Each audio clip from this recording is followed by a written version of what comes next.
Hello, everybody. How are we doing today?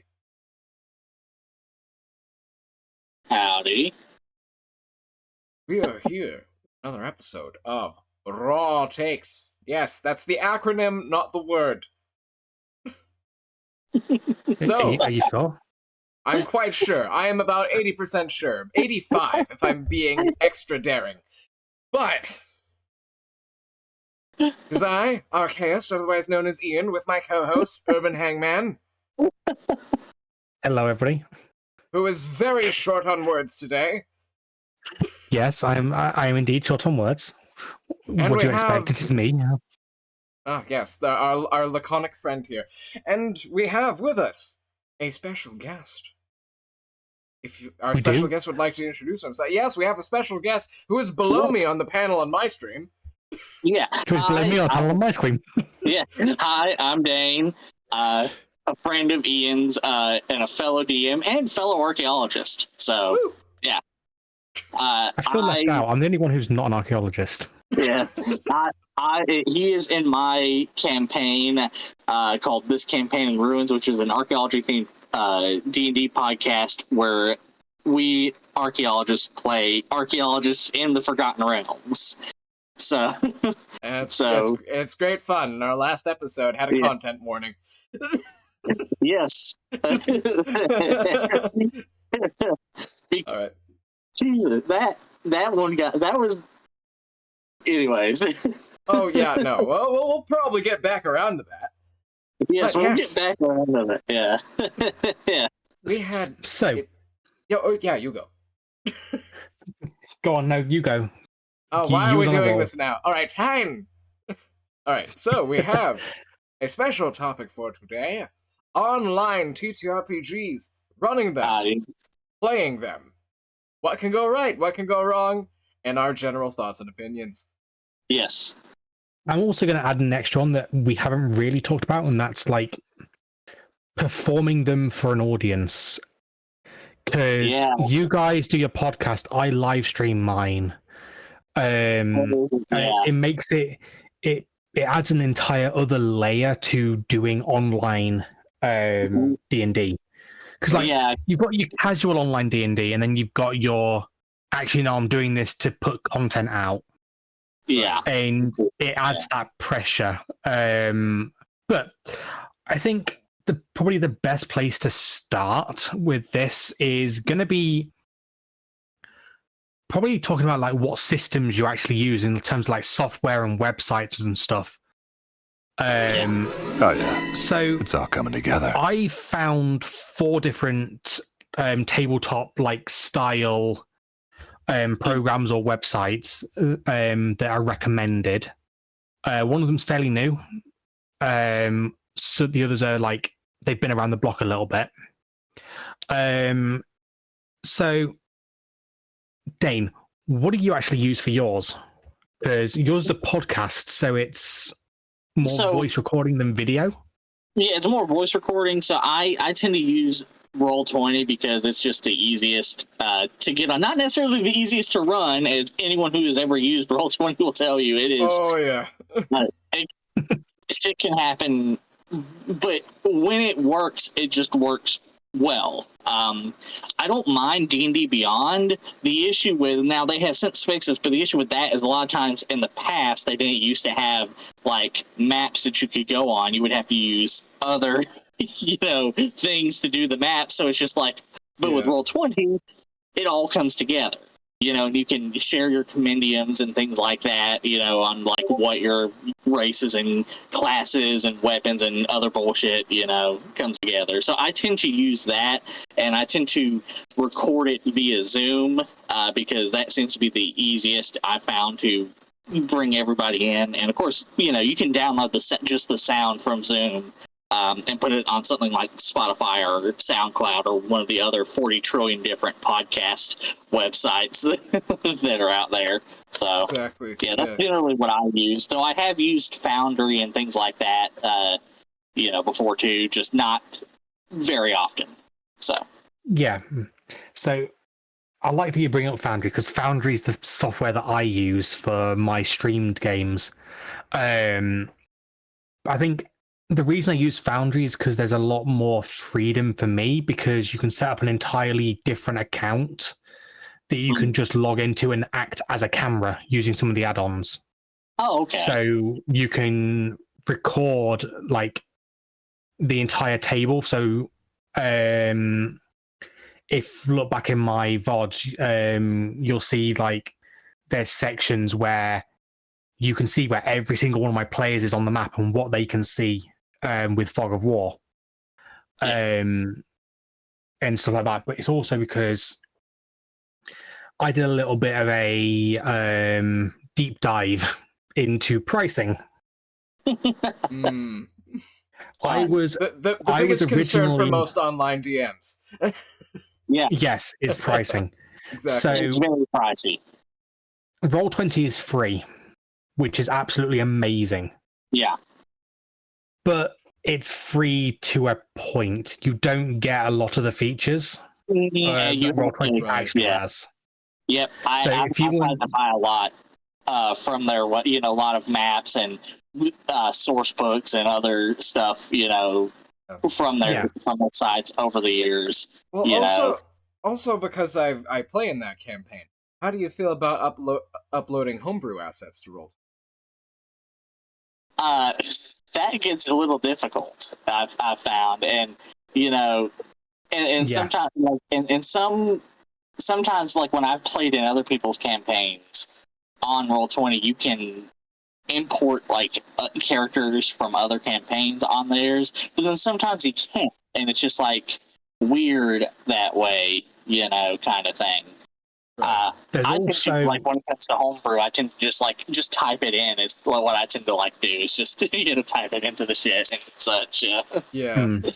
There's also the import limit as well on Roll20, because your homebrew collection, if you're on free tier, is actually limited. So you can't add, like, I ended up hitting it, which is why I bought the subscription to it. Yes, originally. It works out at what was it, £8 or $10 a month for like the ultimate top tier Roll20 subscription where you get everything. There are cheaper ones. I got the ultimate one. Because when you consider it's like $120 a year, that's not insubstantial. No. Yeah, it's $120 a year, which is not insubstantial.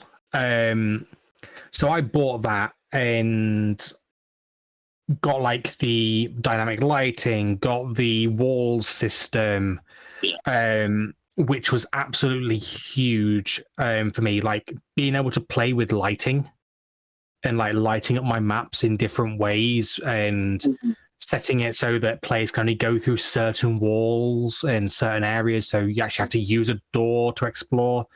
You can't just see the map and stuff. And it kind of forces them into the, like, actually, no, you do not know what's in the next room because you physically can't see into the next room. Exactly. It's like, as a DM with like little to no budget, especially with like home games, one of the things that I love doing is like complex maps, buildings that they walk into, underground spaces, things that they actively have to explore in order to progress. And Ian, you can back this up. That's how I set my campaigns, is like, oh, you're at the end of, like, for example, there was one map I had that was just a canyon that they were walking at the end, and at the end of it, it's like, okay, here's a cross, here's a split, pick which one, and whichever one they picked, depending on which map I used, that they now had to explore. However, with the lighting, I do have to bring up something that Ian knows exactly what I'm about to talk about when it comes to lighting. A lot of times, in my experience, the dynamic lighting does not fucking work. Literally every time. Every time Ian is, we've done a session, every time the dynamic lighting has been on and we put the characters on, it doesn't matter how many characters are on, it won't light up. I've had to turn it off to get it to actually get the map to light up to them. You have to give everyone dark vision usually, otherwise we just see the black abyss. Well, and even then I've given y'all dark vision and it didn't work completely. So right. I kind of have a workaround for that, and that is I used to always run with the rule of, even if you have like standard vision, you can always see 5 feet in front of you and 5 feet around. So you can still fumble your way around the map, but I give basically every one of my characters, they get 5 feet of dark vision. Yeah. To basically say, you can reach out and touch something in front of you and see it and know it's there. Yeah. So like, you know where the walls are, which is one way of like combating it. But yeah, going back to like the pricing, you said it was like 120 a year, right? For like the full like master tier subscription to Roll20. If it's like $10 a month, yeah. Well, yeah, $10 a month. Yeah. I switched to Foundry for the reason of it's £40 or $50 for life. I paid that once, and I have that license for life now. As long as I've got the access key, I can download that onto any device and just put my access key in and get access, which is amazing. And it does have an absolutely insane amount of add-ons that you can get. Yeah, because I don't have a license for it, but I used it as a player when I was helping out with Rapanathik and Descent into Avernus for Paladin's Archives. You also used it in one of my one-shots. Oh, right. I forgot about that one. Yeah, that Warlock guy I played, the one who was afraid of going to heaven. But... but... yeah, no, I will agree, both I will say, that's what I should say, I will say, Roll20 and Foundry both have a bit of a steeper learning curve. But once you get past it, they are incredibly useful tools. Yes, they are. And one of the things I like about Foundry, too, as long as one person has the license, they can invite other people onto the map. Yeah. Yes, that is a good thing about Foundry, is only the DM needs the license. Yeah. And to some extent as well, if you're planning a long-term campaign as a DM, and it's like your first ever one, and you've got like these players you've been playing on Roll20 using the subscription for ages. I know for a fact as a DM myself, the jump to Foundry wasn't as big as a leap as I thought when you think about the base level. Like, straight out of the box Foundry, it's not that hard in comparison. You've got to learn like the file structure and how it works, of like how to do your scenes and how to navigate around the app itself, because it's a bit weird in that sense. Because you've got multiple different side menus. So you have, if I remember correctly, on the right-hand side, you have your game chat, then you have your combat encounters, then you have your compendiums, and your player characters and NPCs. NPCs are called actors that you've got to find. They've got their entire different section, and you've got journals, and there's loads of different tabs. When I first started out, I used the actors tab. I used the combat tracker, and I used the game log. That was all I used to start with. I've since gone on to use a lot more of it, which is for the better and for the worse, I would say. Because there are definitely things that I've done to my Foundry world that just increase the complexity. Because the Foundry has like a entire like marketplace style thing of like add-ons. So you've got add-ons that allow you to do vision automatically, add-ons that allow you to teleport around the map when or cause effects when players hit a certain square. So my favorite one that I did recently is they opened a door and immediately got added to initiative. Oh, really? Because there's a combat at the other side of the door, and it spawns in the things for the combat. So I can automate a lot of my stuff with Foundry, but pretty neat. It's neat, but it takes a lot of setup. I think for that one map with all the automation, I spent 2 hours just setting up the automation. Which is a lot. Huh? Yeah. It is a fair chunk of time. Yeah. But yeah, so we've talked Foundry and we talked Roll20. Have either of you heard of Tabletop Simulator? I have. Or used it? Tabletop Simulator. I've never used it. I've heard of it. I've never used it. I've not heard of it. That's interesting. Tabletop Simulator it's kind of, you use it in the same way as you would like Roll20.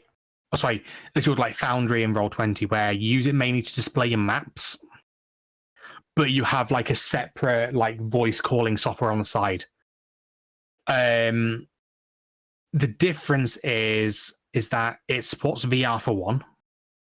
So if you want to, you can physically have a VR headset on and move yourself around the map and like get right down inside the map and look at the little miniature details. But it also works with a bunch of 3D assets. So, your Hero Forge and stuff like that, when you make a mini, you can download the object file. You can import those directly into Tabletop Simulator and have a 3D mini in the game. Well, here's the thing with that, though. With the Hero Forge minis, I love Hero Forge. You can do some incredible stuff with that. But Hero Forge, in order to download the digital models, you need a subscription. Yes. So there's everything's locked behind a paywall in some way. Yeah, and that's the thing. That's one of the reasons why we're talking about this here. Is it's good knowing what the options are, but unfortunately, most online DMs out there have a budget of $0.00. Yeah, we have to quote Ash Williams from Army of Darkness. We've got Jack and shit, and Jack left town. Yep. Yeah, pretty much. Yeah. Because like most DMs, you have a budget of 0 when you first start out, and then every DM always has that change behind the back of the sofa. When I started out, I would never suggest using this for streaming, but one thing you can use as an aid if you're just like taking screenshots of stuff is the Deep Night Fantasy Map Maker. Hang on, let me... Okay. I use it. The graphics are poor. They're kind of like 8-bit sort of graphics. Oh, okay. And you can import assets from like, 2-minute tabletop and whatnot. It's the RPG Map Editor 2 from Deep Night Games. I'll put that into chat. You can just Google it and you'll get the same thing. Okay. RPG Map our side chat Editor, yeah. And then I'm going to post it into my Twitch chat as well so they can go look at it. It's completely free. And it's an independent software studio that does. Okay, that's pretty cool. The fact that it's a software development studio that's made it free. You can't do a ton with it. But you can do enough with it to act as an aid for your players. Oh yeah.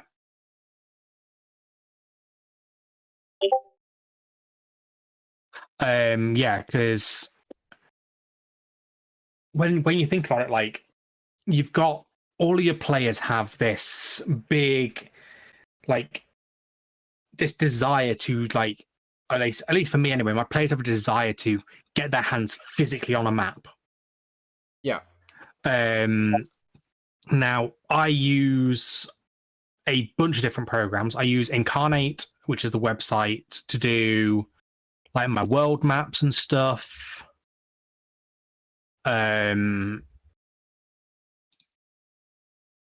Just let me pull that one up quickly. So yeah, I use Incarnate to do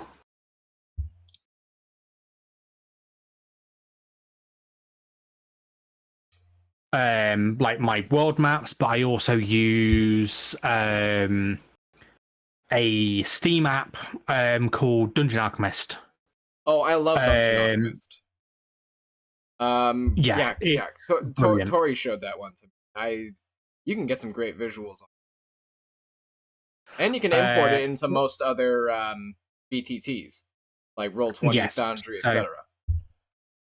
So yeah, you can export a map on Dungeon Alchemist to Roll20. When you export one to Foundry, though, if it's got walls, it will automatically set up the walls for you. Okay. And your lighting for you as well. So I did a 3-story house with I think about 15 different rooms and secret doors. So I had 15 rooms, secret doors, as well as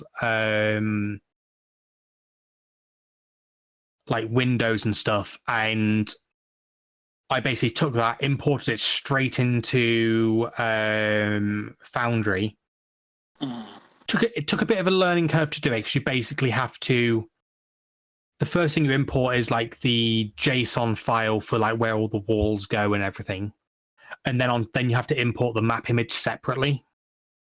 So it's not a one-click and it's done job, but all I had to do is basically resize the grid to however big I needed it to be. Oh, okay. And I've got all my walls set up in the right way and everything, which was really, really useful. But again, it's behind a paywall. Yeah. Yeah. How much is Dungeon Alchemist right now? And it's the reality. It's the reality of all of them, unfortunately. Because D&D Beyond was the same. D&D Beyond was the exact same way with a lot of their things. It's like, you get all these cool things, but guess what? It requires more money. It's like, pay me, bitch. That's essentially what it says. Pay me, bitch. Pay me. Exactly. Yeah, Dungeon Alchemist is £32, which is probably like $40. And then we have stuff like $40 and $50, give or take. And then we have stuff like Tailspire, which is very similar to like Tabletop Simulator. That's also on Steam. I know Hannah was streaming that a couple times, right? Hannah streamed it. Dino the Rosa streamed it. A few others that I've seen have been using it. It's really, really good because it allows you to like make it so you've got multiple stories to your building. So Roll20 and Foundry, you have no verticality. Right. The only thing is, though, with a lot of those 3D ones, you're limited to like if you can import 3D assets, if you have a means of doing that. Or whatever they have in their own library. Like, for example, one of my main settings is like steampunk Tesla punk based. Not a lot of assets for that. No. You've gone for a niche and made it even more niche. So congratulations there. I know. Thank you very much. Yeah. I am nothing but niche. But so yeah, like if you want 2D like map making or like map host, I guess map hosting is probably the best way. Or like table hosting. Roll20 and Foundry are your best choices. Roll20 for free if you're using the paid subscription. 5 months of Roll20 subscription to get like the maximum of everything. Or one single payment of Foundry for everything, and it's covered for life. And you get all the same things, plus you can go and get loads of add-ons to add in different things. So one of the other things I talk about with the Foundry add-ons, I'll come back to it later, but you can add on a fancy calendar and literally make an entire calendar in your table that tracks time with the game. Oh, okay. Oh, that's cool. So that's always a useful thing. I don't use it at the minute, but because I don't want to constrain myself too much in time. If you want 3D tables, though, Tabletop Simulator is £15 or $20 on Steam, and Tailspire is $20, £20, sorry, or $25 ish. That's after a very quick conversion from pounds to dollars. So do not hold me to those prices exactly. No, well, yeah. And they're basically they're your 3D tables. Tailspire has a focus on like role playing games, whereas Tabletop Simulator focuses on basically online tabletop gaming. So its focus is not just on role play games, but also on board games, so you can play Monopoly and stuff like that. I remember someone playing like Catan or something on it. That makes sense. Yeah. So yeah, like it's a table where basically you set it up. It acts like a server. They connect to your computer, and you basically run the game. They can move around the table, move things on the table. Tabletop Simulator has Fog of War, which is great as well. So you can do Fog of War and lighting. You can also do like animated 3D assets. So you can import like fires and stuff. So you can actually have a lit campfire that gives off flickering light and has a fire animation and stuff, which is really cool. But the more stuff like that you add, the slower the game runs. Yeah. Yeah, no, that's one of the problems I have too, because like even in different types of games, I am a bit of a builder, and I do kind of overdo. Same here. Well, I tend to have like even not even just mass, but like I tend to have NPCs made ahead of time because I tend to like to just go ahead and make my NPCs like in Roll20. Just you go ahead and make it like a regular character sheet rather than because in Roll20 specifically you use what's called Charactermancer for those of you who watching who maybe never used Roll20. Create your character, or you create NPC, and use Charactermancer is just so much easier.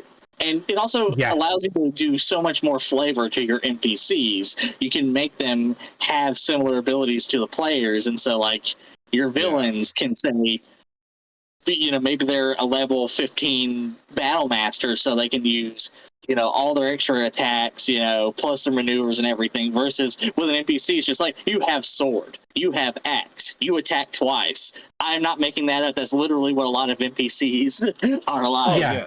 Oh, I mean, when you're doing like quick rules in the DMG, I've done that many times. Yeah, exactly. The only thing I say I've been warned about of using a character sheet as an NPC is a lot of the information on a character sheet is fluff when you need an NPC. So like when you look at like a standard NPC sheet, you'll notice they don't have all the skills. All they have is the skills they're proficient in listed. And like the actual bonus they get on those. Because it's easy. Is easier, but yeah. The only time I've ever done a character sheet for an NPC is if it's important, like if it's just like a major person they're going to be running into again and again. If it's the BBEG, any of the BBEG's named associates. And that's generally what I tend to do. But if it's like, let me clarify. If I do a bandit, if it's a bandit, I just pull the bandit, NPC character sheet out. But if it's going to be somebody who's like a character in the story, then I, do the character sheet. So like Ancient Red Dragon, I just pull Ancient Red Dragon sheet down. Exactly. I don't. Or sometimes there are online resources that give you like general templates that literally all you need to do is change like one or two things and you already have a ready-made NPC ready to go. Like one that I've used on occasion, if you'll just give me a moment. If you go on like the Empty Hexes website, I've used like their fighter, their cleric, their bard, and a few other things. Yeah. Yeah. Oh, is that the one you put me onto, where basically it's a class that's leveled to a certain level? Yeah, they have like a few tiers that are based on like a certain level of class, and it gives you like the CR and like just a general template you can use that's like a creature rather than a character sheet. Yeah. Because I used that in one of my sessions. I think I needed a bunch of. So I needed a bunch of guards, but they're more mercenaries than guards, and I didn't just want to throw bandits and stuff because some of them are magic users. Like, this group of mercenaries is not just I'm going to hack and slash. No, it's actually the town's like high level guard. Basically, they've been brought in to protect the mayor of the town after he made a big mistake with some fae, and as a result, a lot of bad stuff is happening, including he got greedy. And let's just say that the greed is taking over, and my players, they did a job for him. They were promised, I think it was 200 gold for doing this like one small job. Basically clearing out some harpies out of the windmill. And basically they got told, I will pay you, but I will pay you 10 gold every month until the debt is paid off. So that's how greedy he is. He doesn't want to give away much at all, and he will give away the bare minimum. Yeah. So basically, my players are either tied down, or they've got to get to the bottom of why the hell this guy's become really greedy. Yeah. Yeah. So yeah, that was a fun little interaction, because they thought they were just going to get paid 200 gold and it'll be done. Yeah. But no. But yeah, like. Honestly, 10 a month for 200 gold, that is a crappy deal. Not gonna lie. Yes. Why do you think I gave him such a crappy deal? Well, there's a reason. I imagine that would be part of the reason why the magic using guards were brought in, because that's another thing. In my head canon, because it to me it makes the most sense. All the world's militaries, like the high-ranking soldiers, would be either battle masters or eldritch knights, because in a world where you have people who can literally cast, circle of fucking death, and nuke an entire battlefield, maybe you might want your best soldiers to be able to use magic, Yeah, because I know we're getting side-quested, but hello. Well, just quickly, like, I'm trying to remember who did it, but it was like some guy on TikTok who did like the sociopolitics of magic in warfare. Like, you're not gonna have like a freaking phalanx if a spellcaster way the hell like a mile away is just gonna be like, oops, fireball, oops, circle of death. It's like they're all gonna be spread out and probably with spellcasters interspersed between them. Or Well, let me correct you. But that might not work very well either, because there are also spells like chain lightning and shit like that where you can So there is a spell for every situation. I think is the best thing for that. But no, I saw a guy who was talking about like the guard. I can't remember who it was. It might have been Tales Arcane. I don't know. Yeah. But basically, they were talking about like the guard structure of a like the guard structure in a like city. Yeah. And how you've got like your normal guards. Yeah. And if your players are like doing things that are screwing up, they're gonna get a bit of guard attention. Mm-hmm. And if they keep going and it never stops, they're eventually gonna get to the point where they get the high-end guards. These like the elite guard troops. They're gonna have spellcasters. They're gonna have. They're basically like the Death Knights, basically. You come against them when you are too low a level, and you are dead. Because this will be a slight spoiler for my Afterfall setting, which hopefully is coming up soon. Yes, hopefully. So like in like the northern areas, you have like your city watch, you have like your grunts, like the watchmen, but then you have your investigators. They're armed a little differently, and odds are they're either going to be rogues, eldritch knights, or wizards. Yeah.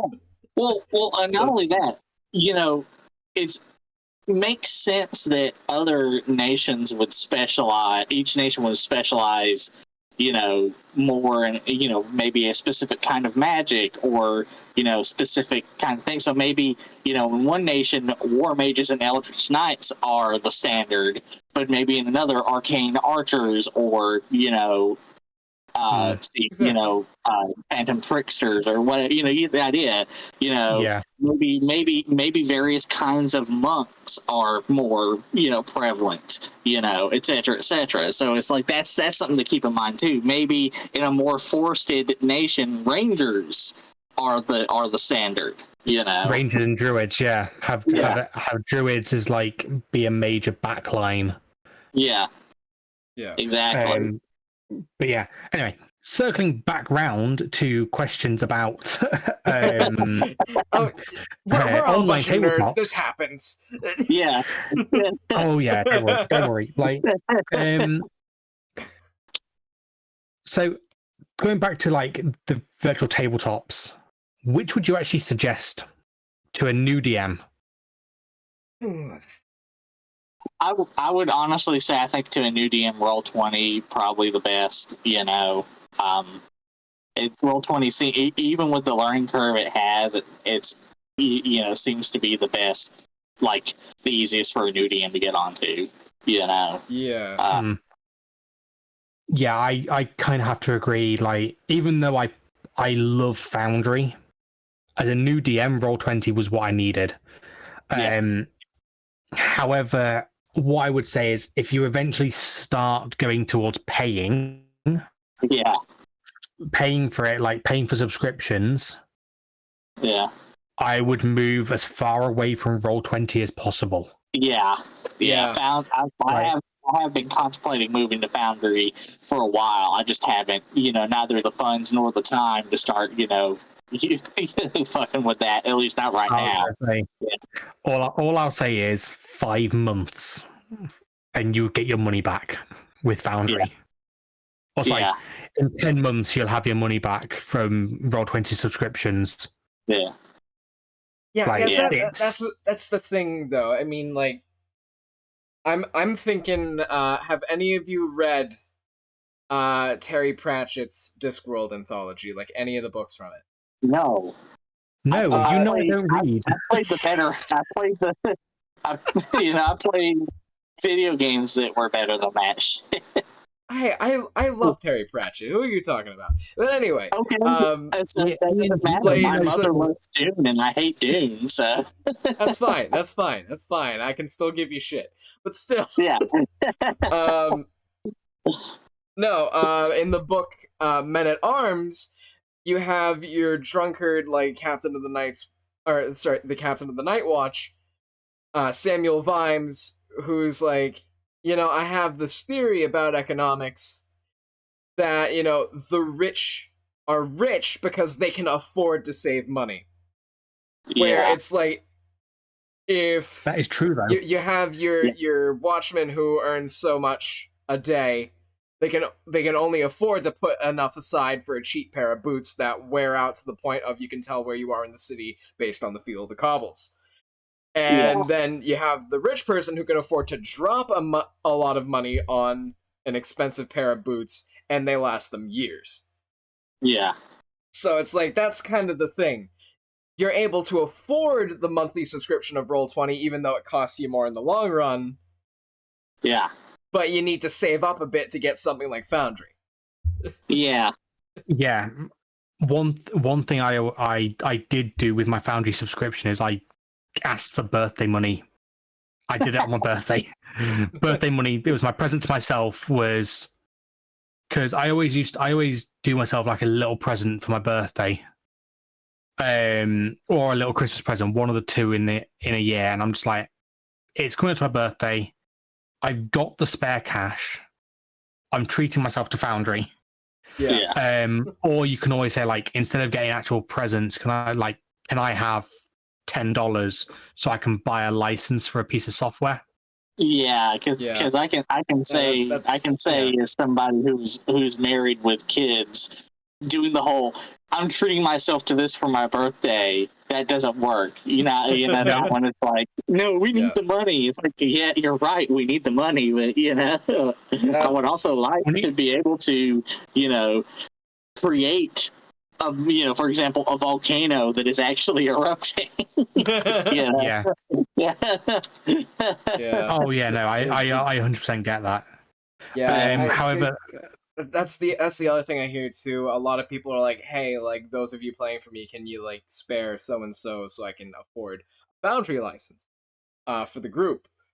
And that sometimes works, but sometimes you might not have a party of people that want to do that. So I mean, it's a good suggestion. I'm reluctant with that.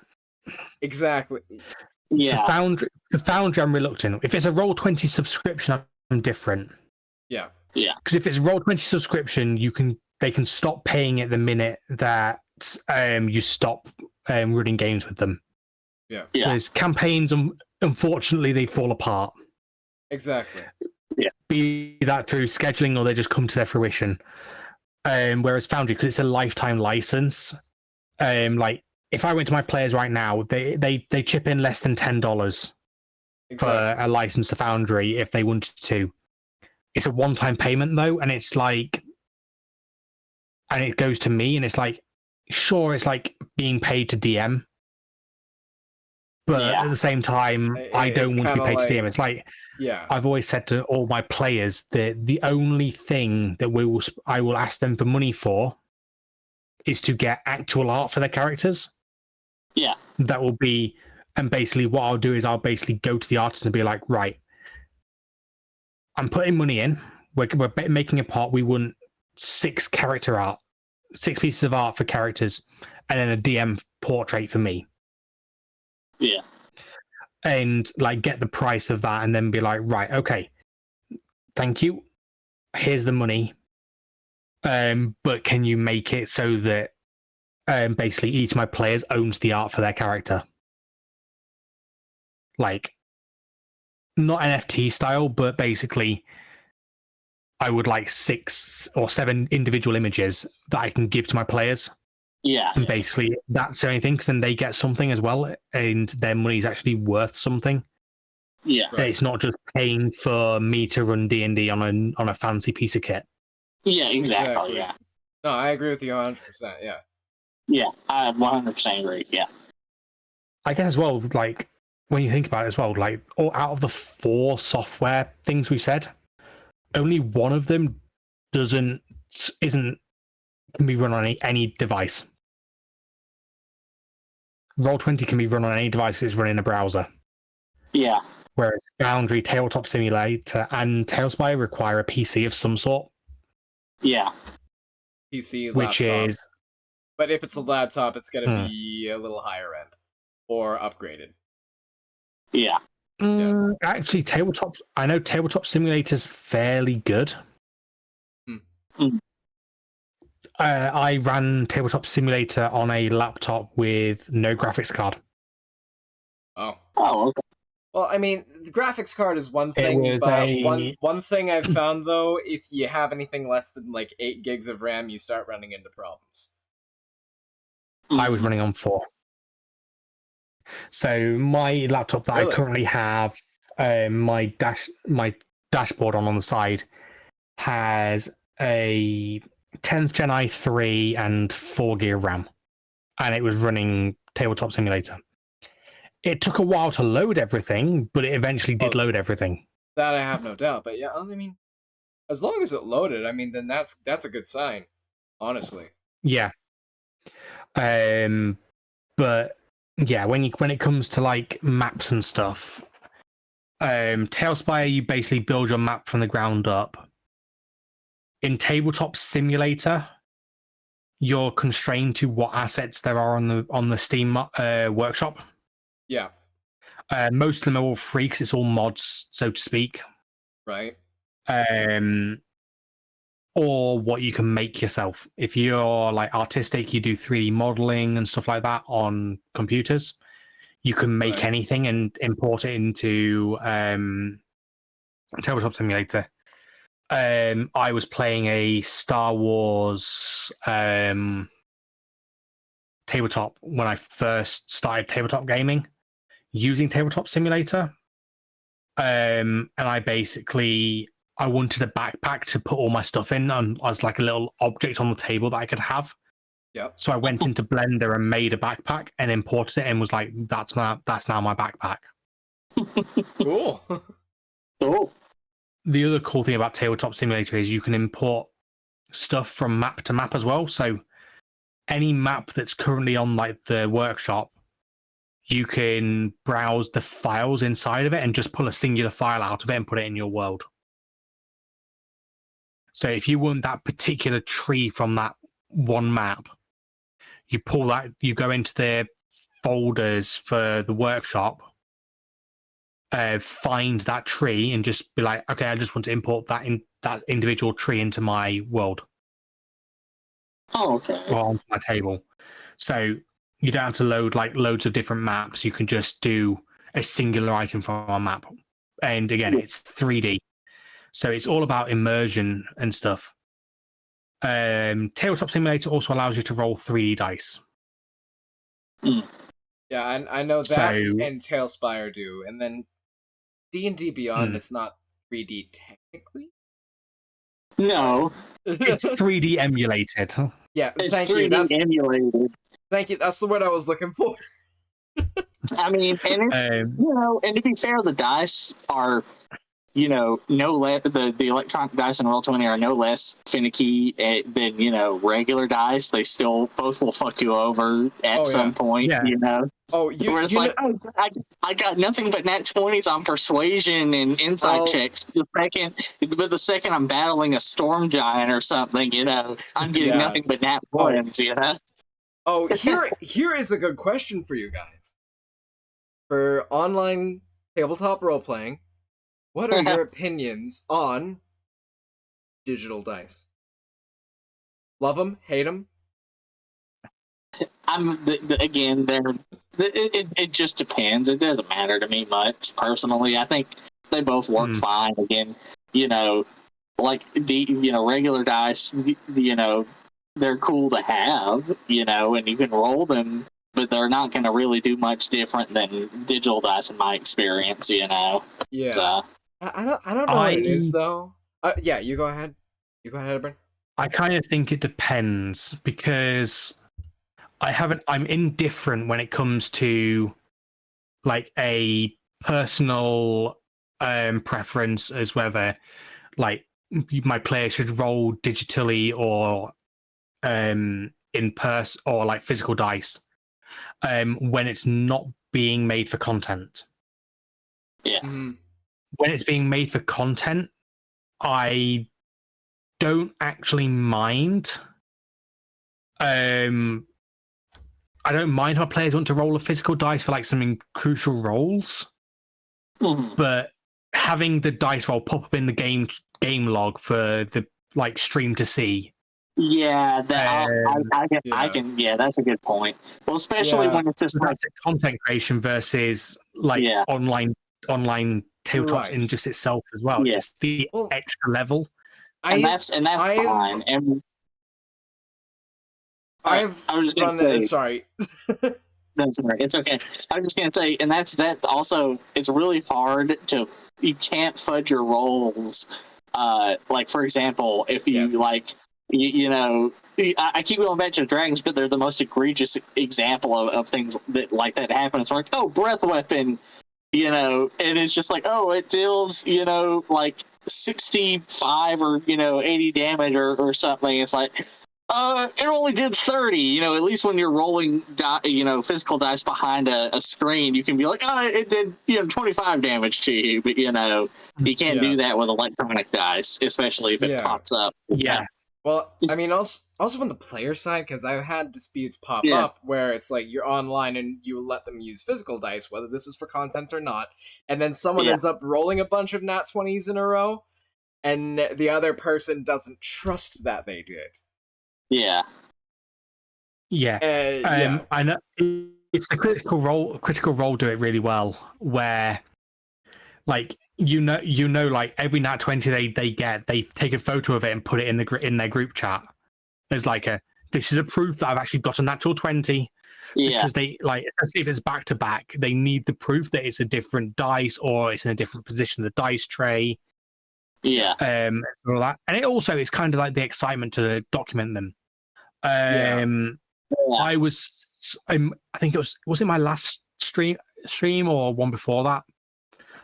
Basically, one of my last D&D games that I played, someone rolled, like my players rolled 5 natural 20s in the session. Yeah. 3 of them back to back. Yeah. Oh wow. And that was all using digital dice. Yeah. With no advantage. So it's like, it is crazy when it happens, but it happens. Oh yeah. Yeah, didn't that happen to me in one of the one-shots that you were running, Dane? Yeah. It did, yeah. Well, it happened a few times in our sessions, it was just like another net, which is another thing I want to bring up. And this is for both online and, in-person settings. The critical hit and fail decks come in handy so much, because then you can add so much. You can add so much flavor to what happens. Yeah, as a table rule. Again, in electronic, because then online you can just click the card and it pulls out, and it's like, oh, so what happened? You got in that 20 while whacking a guy with a warhammer.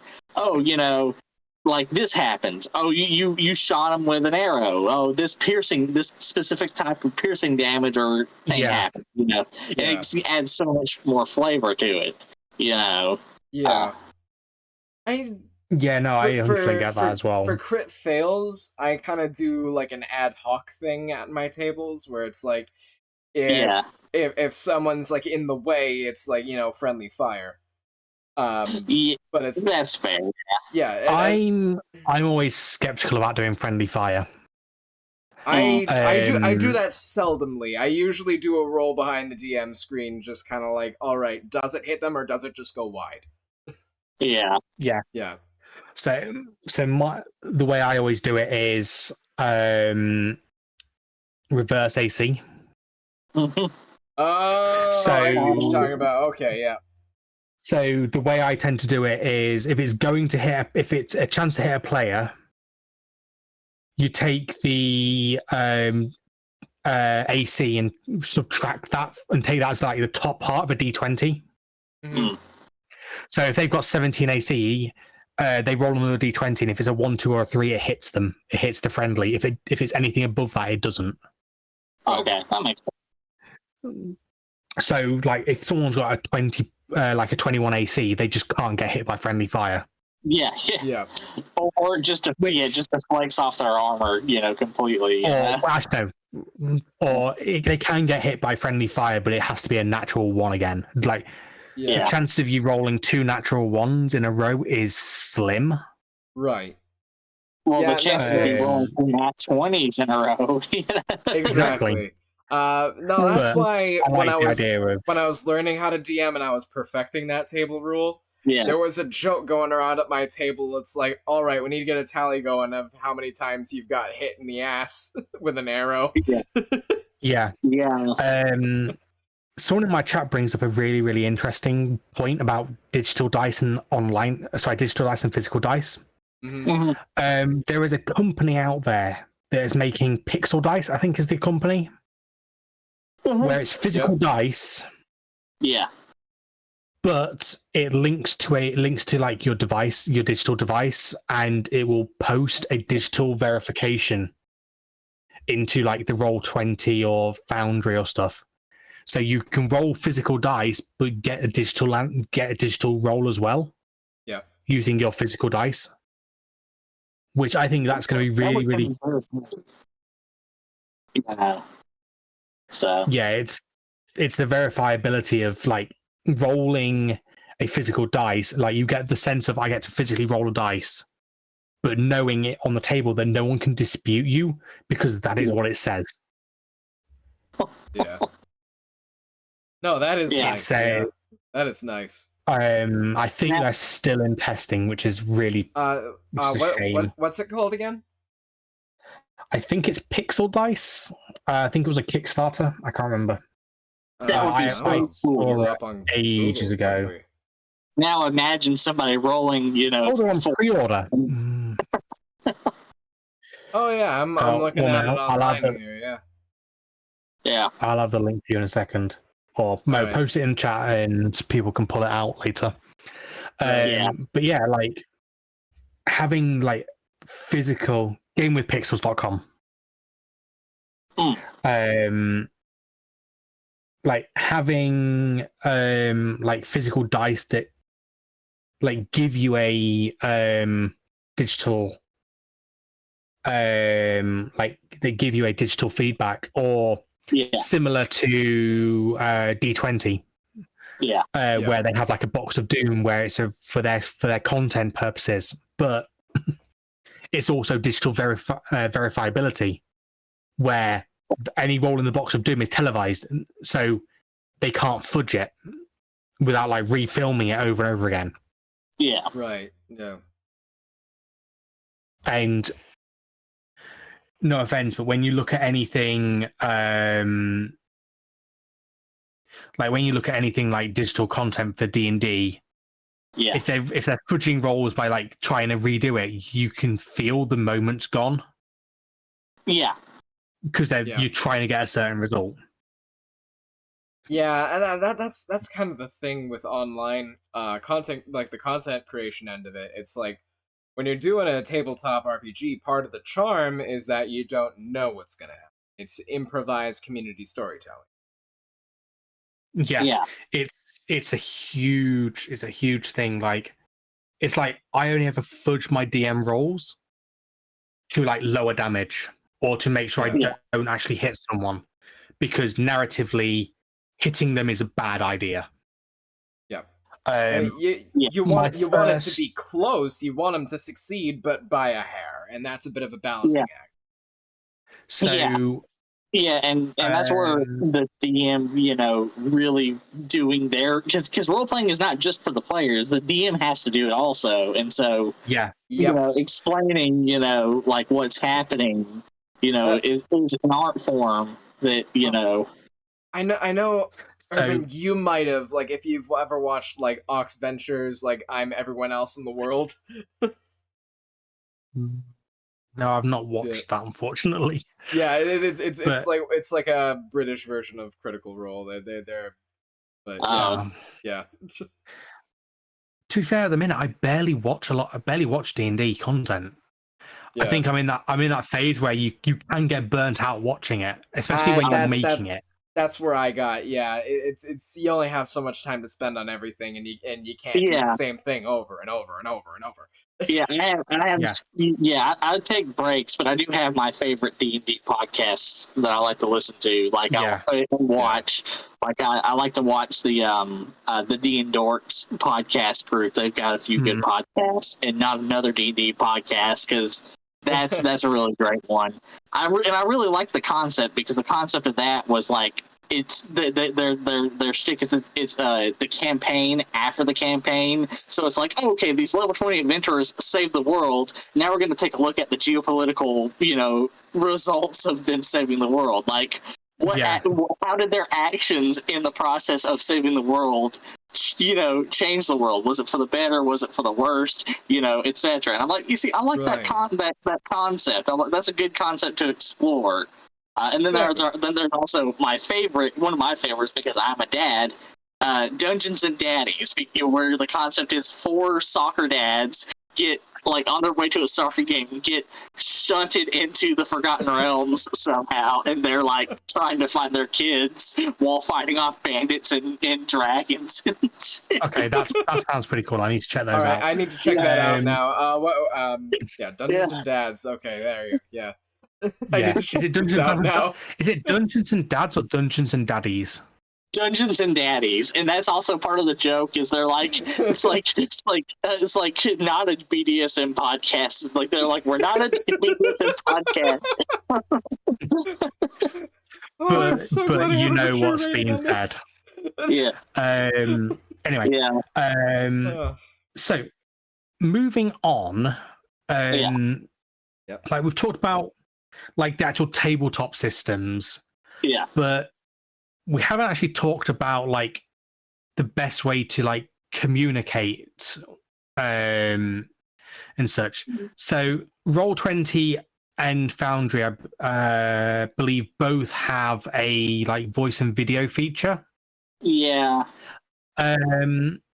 But if you didn't use those, what would you use? Discord. I know you mentioned Zoom, Dane. Yeah, Zoom or Discord. I've used both. It just depends. Most recently, I've been using Zoom, but I have used Discord before for a campaign that I was running a couple years ago. Long term, I used Discord. So, and I used to often use Discord as a player, where we would go into Discord for one shots and things like that. So, yeah, and Discord is also nice too. I mean, because especially if it's like a home game and you don't have to worry about audio inputs and everything, you can set up like whisper channels. Like, hey, meet me in Whisper so I can give you secret information for your character. Yeah, exactly. Yeah. I mean, I still do that. Even for like my stream games, I've got a whisper channel, or I will say to my players, like, if it's some information that they're not going to need until the next session, I'll say, remind me after the session to tell you about that. Tell you what you actually get from this, and I'll make a note in my session notes to go and tell them. Which reminds me, I need to figure out downtime activities for the next session. But anyway, also reminds me I need to write a letter for one of my other characters. But you need to write a letter for one character. I need to do my downtime activities for 6 characters and tell them what they get while doing various jobs around the city, whilst also gathering information. No, they one of the warlock got a long distance boyfriend, so this is gonna be fun. Nice. But I think nowadays, Discord is one of the main ones that people use. I think, especially now that, I think for me as well, like now that Discord added forum channels to community servers, and the requirements to set up a community server on Discord are you need a server. For my guys in the server, I have an entire forum for their notes, because it's really easy to. So like you've got your standard forum channel, and then each session they can create a new post for that session's notes. So anything that affects the entire group, they can set that. Good idea. Arguably, my Tuesday group haven't done any of that yet, so I looked at the wrong one. But you've also got, like, one of my players, they set up a quest journal where basically it's a post where they can just talk about the main quest, the side quest, the personal quest for individual people, and just like note them down. Or they can do like character goals. So like if a certain character has a goal, they can write it down in there, and it's an absolute godsend of a DM's aid. Yeah, it is. Yeah, like the ability to just go in and be like, I need ideas, and oh wait, I've got an entire channel full of notes that my players have done. That's a great idea. 9 times out of 10, your players will think something that you've not thought of that sounds absolutely amazing, so you just steal it and do it. Or they will come up with something completely batshit crazy. Yes. And so, you end up crying yourself to sleep for 3 days straight. Yeah, I know that feeling. Or it ends up derailing the session completely. Oh my god, no, my home game, one of my favorite things, I'm not sure if I'm going to use this NPC for when I run it like on Twitch. But basically they ended up getting a maid. They hired a maid. And because I wasn't expecting them to do this, I gave the maid this incredibly batshit backstory. And they've come up with the most insane shit in response. None of it's true. Yeah. You're good. You're good, Herb. Thank you. I tried to be as vague as possible for your benefit, especially if you're looking at the bot after. Okay, all right. I took my headphones off for a reason. Yeah, because I'm trying to get people for that. What I got Rob. Yeah.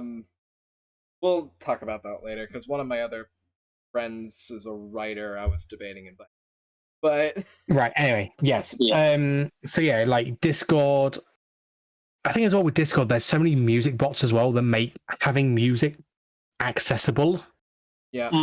Really, really interesting. The one thing I'm waiting for is Pocket Bard. They're working on a desktop app. Oh, yeah, I remember that. I've used them a couple times. I had to stop using them because my home group just like really does not have like having ambiance or music whatsoever accompanying them. Yeah. So eventually, when that app comes out for desktop, I will be using it a lot because at that point is when I'll hopefully be getting like an audio mixer, and I'll have an audio mixer that I can actually set certain things to certain channels. Yeah. So my mic into Discord also plays the music. Yeah. Whereas my mic to my stream is just my mic to the stream and stuff. One app that I absolutely love while you're waiting for that, and it comes with its own virtual audio kit, is Resonance. You can upload your own MP3s, and you basically set up your own soundboard. And that's really good. Yeah. It's for free, and I think it is unlimited sounds. It's just you got to go through a list, and it takes a bit to set up. Yeah. I'm currently waiting for my next paycheck to buy my lifetime subscription to VoiceMod. Because again, VoiceMod has soundboards, but it also has an integration with Stream Deck, so I can press a button and play a sound. Yeah. Or press a button and toggle on a voice. And it also works for like Stream as well, where they can pay money in and change my voice for a few seconds. Yeah. Which it's like $65, I think, for a lifetime subscription to that. That's okay for a lifetime. Okay, that's not bad for a lifetime. It's not bad for a lifetime. Not bad. Yeah. It's either lifetime or yearly. I can't remember which one, but if it's yearly, I'm not going to do that. But if it's lifetime, that's a good investment. Your lifetime's a good investment. But yeah, which comes in handy very much so. Even on top, especially on top of the fact that DMs are already, for the most part, masters at changing their voices. Like we have to figure out ways to change our voices. No, I am terrible at voices. I had to figure that out. I can do some good voices, but I've done some incredibly horrible ones. I've made people cringe. I've made people cry. That's not terrible. Oh no! I've tried. No. There have been times where I've been like where I tried to copy a German accent because I had Victor Frankenstein in one of like my one shots, and they're like, "You sound like you're speaking Spanish." I'm like, "Well, fuck you too, then." There goes my 3 years of German, out the door. Okay. Smeagol's not terrible. It's your little guy voice that's terrible, Ian. I know it's my little guy voice that's terrible, but after Hannah had that visceral reaction listening to me do it, I can't stop. So what you're saying is you like torturing your friends. Got it. Thanks. Yes, I do. Absolutely. You got it 100%. But yeah, no, like... Well, I mean, that's a DM's job. That's a DM's job. Yeah. To be fair, the freaking dice she gave you killed me twice. What? The dice Hannah gave you killed me twice. Oh, yeah. Yeah. We won't talk about that. Yeah, so... No, like permanent kill or just a KO? No, well, they were for one shots. Down twice. No, actually, one was a kill. One was a permakill. One was a kill. One was a perma kill. One was a perma perma kill. One was downed. Yeah. Well, I mean, hey, you dice. Yeah. You died. You the downside of those dice, though, my shots too. So. I will say though, the downside to that dice is when I roll it against my players in my campaigns, it rolls really, really shit. It knows the difference between a one shot and a campaign, and in a campaign, it hates me. So what you're saying is it's selectively bloodthirsty. So it's actually bloodthirsty, yes. So what you're saying is, as a serial killer dice, it likes to stagger its, Yeah, it likes to keep people guessing. That's like these. I bought these for my birthday a couple of years ago because they're my birthstone. These amethyst gemstone dice from an independent company in the UK. Very nice. That's when I was studying there. It was independently owned. I like supporting independent business when I have the chance. But yeah, they roll well for me when I'm DMing, but they are the literal worst when I'm playing. Yeah. Dice are fickle. Dice are fickle in that way. Yeah. You have the dice that roll really well when you're playing, and you have the dice that roll really well when you're DMing. Shit. Yeah, or like even when you're DMing, you have guys that roll really well for like low-level monsters. So like your bandits will get like nat 20s, but the second you get to like a manicore or something like that, it's like 5, 4, 3, 6, and it's just like like look at how cool these 3 are. nat ones in a row. Look at how cool these are, though. If you don't roll this on a mat, it will scratch things. But these are really cool. Oh yeah, yeah. But they do not like it when I'm playing. So, Dr. Mobius likes your dice, by the way. Thank you, Dr. Mobius. Yeah. Follow on my other one if you want to see randomness. So, we've talked about like the software side of things. Yeah. Now, as an online DM, yeah, do you do physical notes or do you do digital notes, or do you do both? Both. If it's something that I need quickly, I'll use a Post-it. If it's like actual notes, it's going in a Word document. Yeah, that's exactly what it is. Like if I'm like, remember this cool magic item that you saw that you want to implement into your campaign, write it down. But when you're actually planning stuff, I tend to do Word document or something like that. Yeah. So. Yeah, I'm entirely digital because I hate writing. Like, that's fair. I also am a bit strapped for space. Like the edge of my desk, my mouse has about half a hand's worth of travel to the space, and on the other side, if I want to sit to the left of me, I have to move the entire. I have to basically rip out the cupboard and drawers that's there. Okay. Like I've got like no space on my desk, so it's all digital for me. But that's because of space.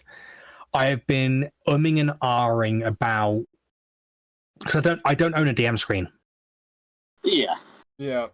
I've been like umming and ahhing about making like my DM handouts and just having them on the wall in front of me.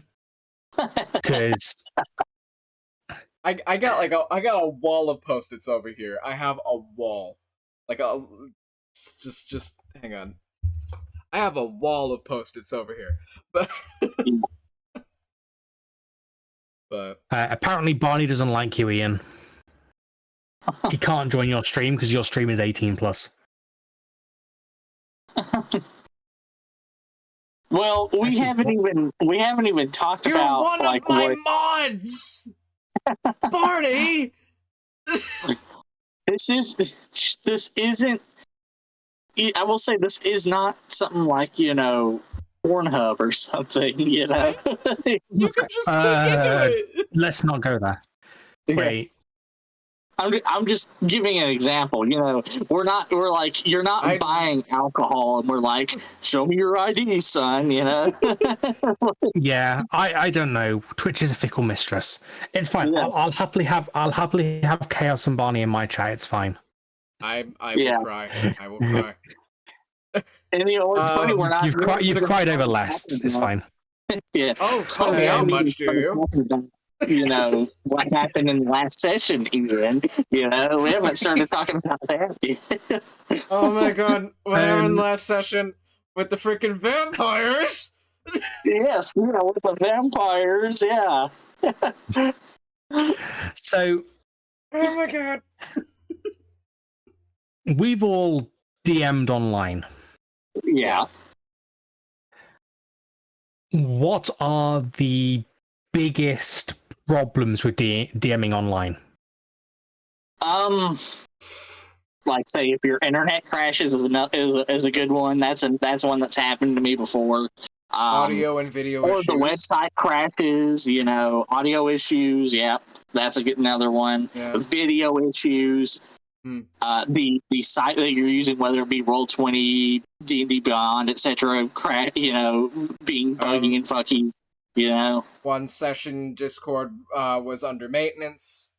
Yeah, I've had that happen. Mm-hmm. Yeah. Let's see what else. I'm gonna throw one out there that's not it's internet related, but it's not to do with like crashing or anything. It's not like a significant you can't play. And that's latency. Oh yes. Oh. So one of the biggest things for me is latency. Like, you'll have seen it on the podcast tonight because we're using Discord for voice. Yeah. Where you guys are in the States and I'm in the UK. Yeah. Yeah. I think if I look at my Discord latency right now. Yeah. I've got like 94 milliseconds of ping, but I've probably got about 5 seconds of latency. And same with like people watching the stream, the stream right now. You'll have those that are watching. What we're actually saying, they're actually receiving 5 seconds later. Yeah. And that's just because of the way that basically, like with Discord voice, our voice is going from our computer through the internet to Discord servers and then getting sent straight to the next, then being distributed out to everyone else's. And it's like, it's a pain in the ass. And as a result, you'll end up talking over each other. That's one of the big things. That's one of the biggest things that happened, because for a solid year, I was DMing my group in the US from England when I was doing my master's. So it's like, you run into that a lot. Oh, another issue that is related to the internet, or at least DMing online, the difference in time zones, getting that dealt with. Yes. Oh, jeez. I had that happen one time where it was like, oh, you know, for example, in mine and Ian's campaign, you know, that I'm running, that he's in my campaign, there's a person who lives in Arizona, and I forgot that Arizona doesn't do daylight savings time, so I was converting the time and telling everyone the time as it had been for months, and had accounted for daylight savings time, but I forgot they don't do it, so instead of just being 2 hours behind, it was now 3 hours behind for him, so, you know. Do you plan your sessions in Discord and like organize everything in Discord?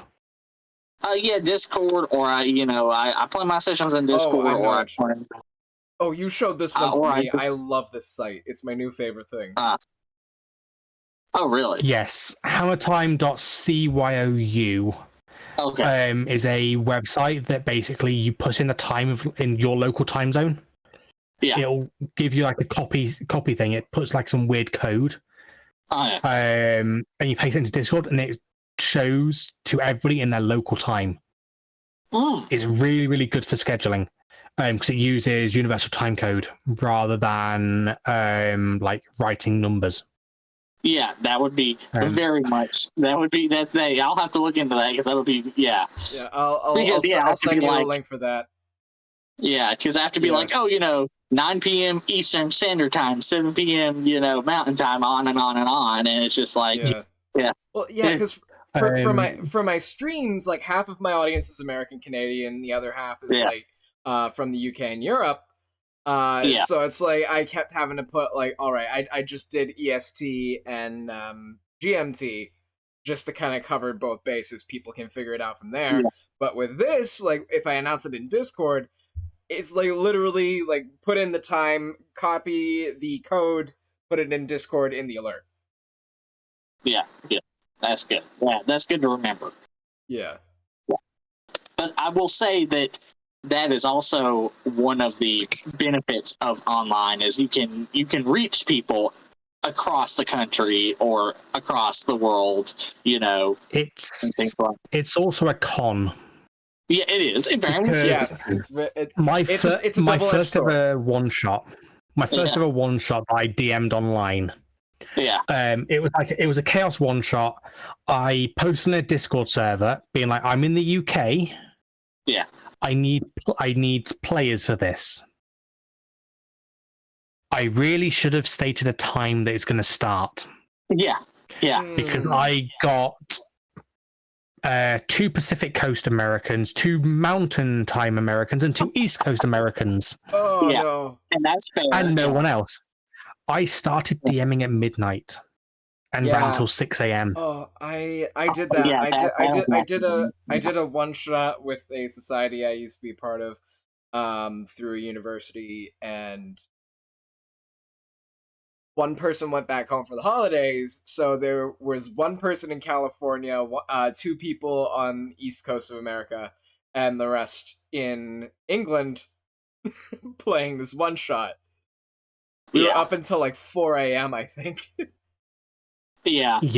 Well, and there's also like a mutual on TikTok. There's a mutual of mine and Ian's who lives in Norway, who he and I have talked about having him on, the campaign or doing a one shot together. But the issue is I'm in Georgia in the US and he's all the way in fucking Norway. And so it's just like 10 a.m. my time. He's like, that's like 3 a.m. mine. I'm like, fuck. And that's the issue is like trying to figure out, Yeah, no, because I know a couple people who are like German and such, and it's a pain in the ass. Yeah. So at least in the UK, you can you're a little bit closer. Because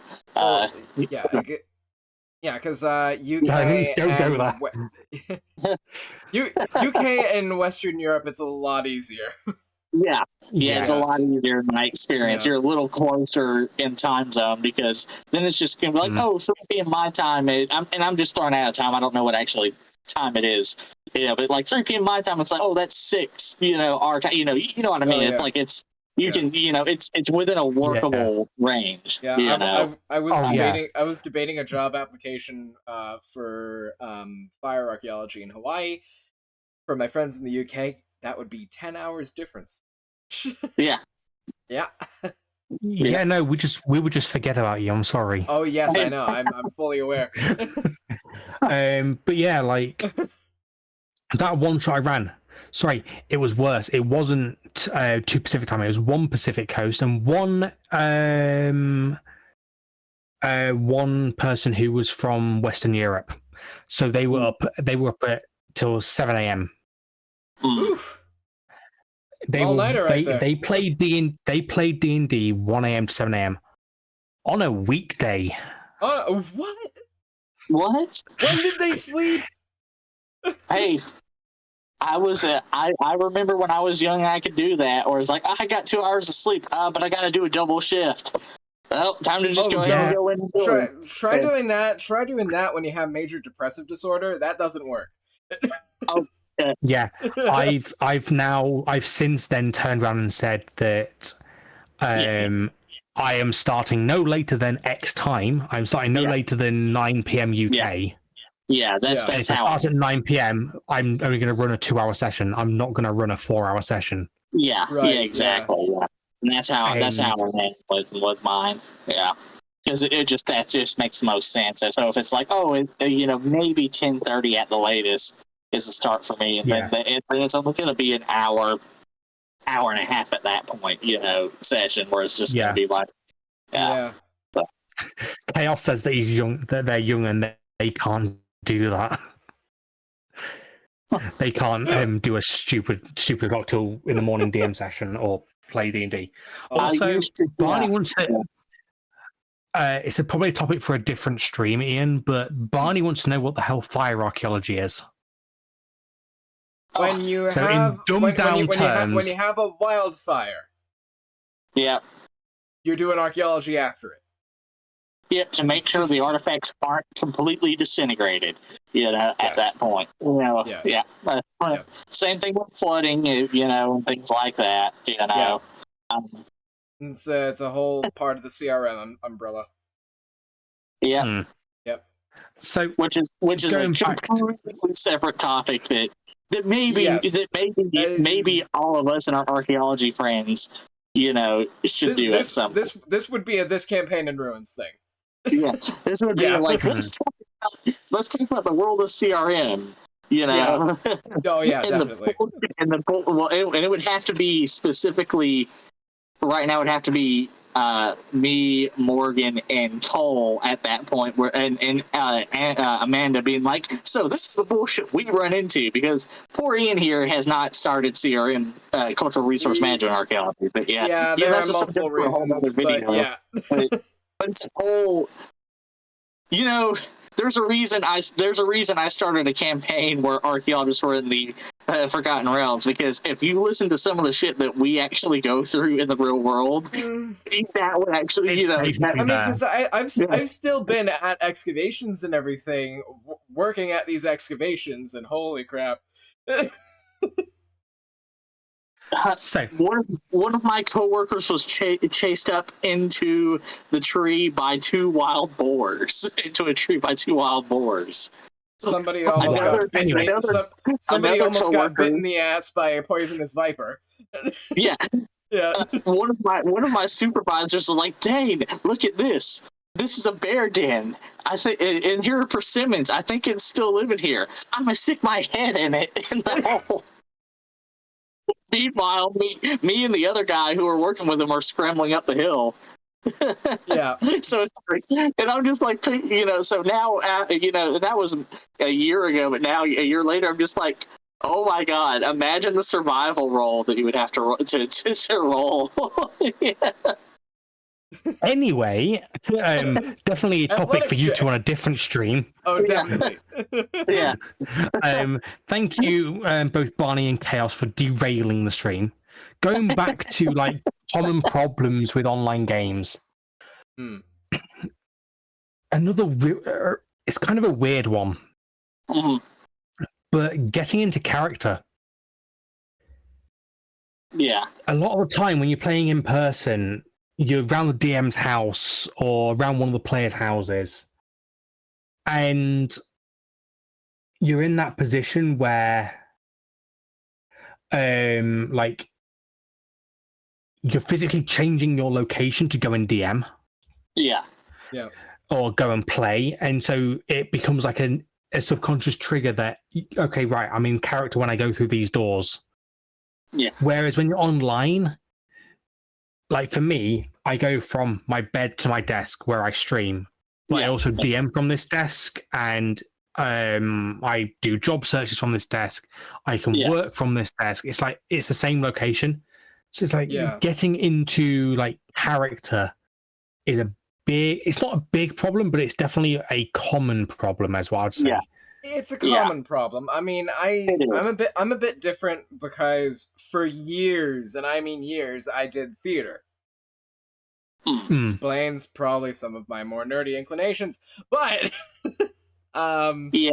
it's one of those things of, it doesn't matter where you are, there's kind of a switch that flips. Yeah. And so it's I don't have as much of a problem just being able to sit down and being like, "So, I'm here to die potions." Also, in my experience, doing YouTube videos and going to conferences and giving speeches helps you also get in the mind of like, all right, I need to like, do this. It's less of a, it becomes less of a, you go here and do this thing. It's more of like a, okay, different mindset. Boop. Yeah. Performance mindset switch on, Yeah. Because, I'm gonna read out what Barney just said. If they can throw the hat in the ring, just the vibe and feeling of online DMing and playing is not the same as actual human connection. Oh no, definitely especially not. from a DM perspective. Yeah, right. In particular, I totally agree. Yeah, I completely. Yeah, there is a level of disconnect. Yep, and I guess like, especially if you find a game through like Start Playing or Discord servers and stuff like that. Yeah. And it's your first few sessions. Like you can do a couple of session zeros. Yeah. And you're still not going to know the other guys, the other people you're playing with. Yeah. So there's going to be that big level of like awkwardness, so to speak. Yeah. It takes a certain mind to be able to be like, all right, I don't know you, but I'm still going to try anyway. Yeah, it's a huge thing. But I think as well it's kind of partly why online D&D works and online tabletop RPGs work. It's because you're all going in with that mindset of, I don't know these people yet. Yeah. But I'm going to get to know them. Like I'm looking at my players right now. We started about half a year ago, maybe a bit more. Yeah. Mo, you can probably tell me because my brain's fried when we actually started. But basically, we started, and now you look at my players, and they're talking, they're joking with each other, and there's some pretty good friendships in there. Yeah. And going as well, like, sorry, Ian, I'm gonna bring this up as well. In TTRPG Toria's Discord server, yes, there's virtual roleplay that we do, and oh my god, was it so awkward when you first start? Yeah. And it's also awkward when you carry on going, but that's because I'm an idiot with my character. Half of these people now I talk to like constantly, and it's pretty good people on that server. And I'm not talking just good roleplayer. I mean like good people. Yeah, I think the friends you make through online D&D are friends that you will have for life. Yeah. You may disappear out of their life. Like best example of this is Comic-Con last year, London Comic-Con. Yeah. I basically I went to London Comic-Con and it was great. I stayed with my DM from my first ever time playing D&D. Oh, wow. I had never met them in person. And they were like, come stay with me and like, I'll put you up for the time just so that you've got a like bed and you've got a place to go, etc. So I was like, okay, I've never met you before, but I've talked to you for like months. Right. And like, we know each other. Speaking of, I need to grab her and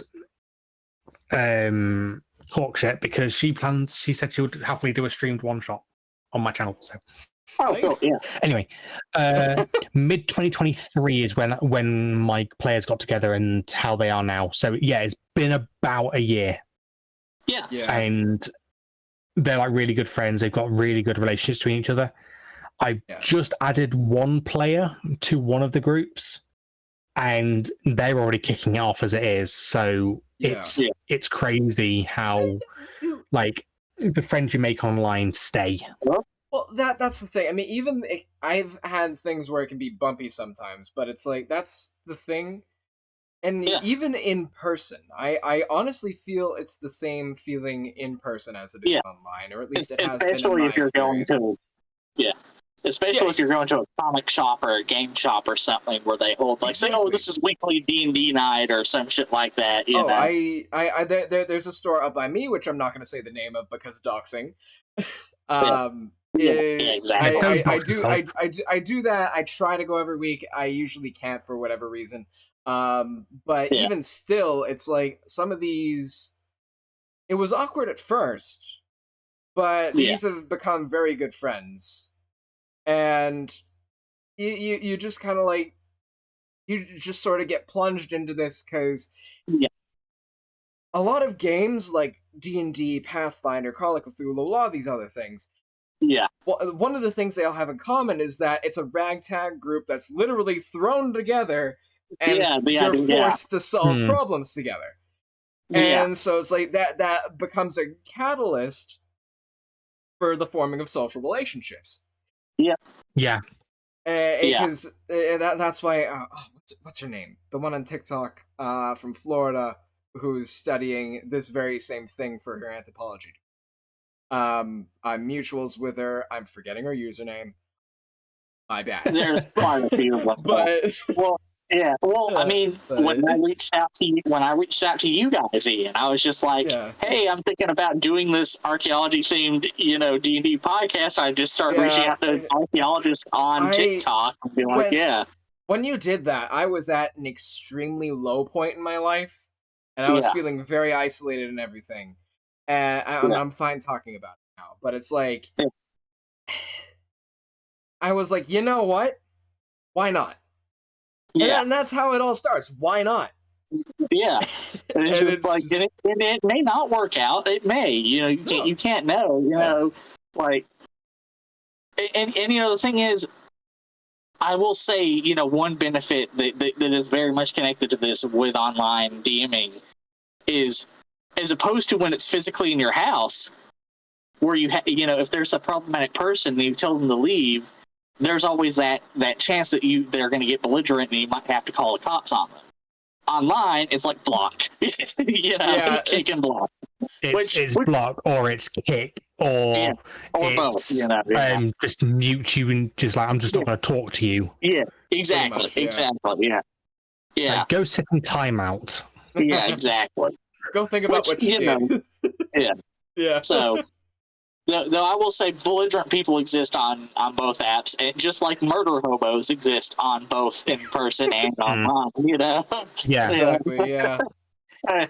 Oh man. I guess as well. Like when you think about it as well, like tabletop games, just in general, like regardless of the system.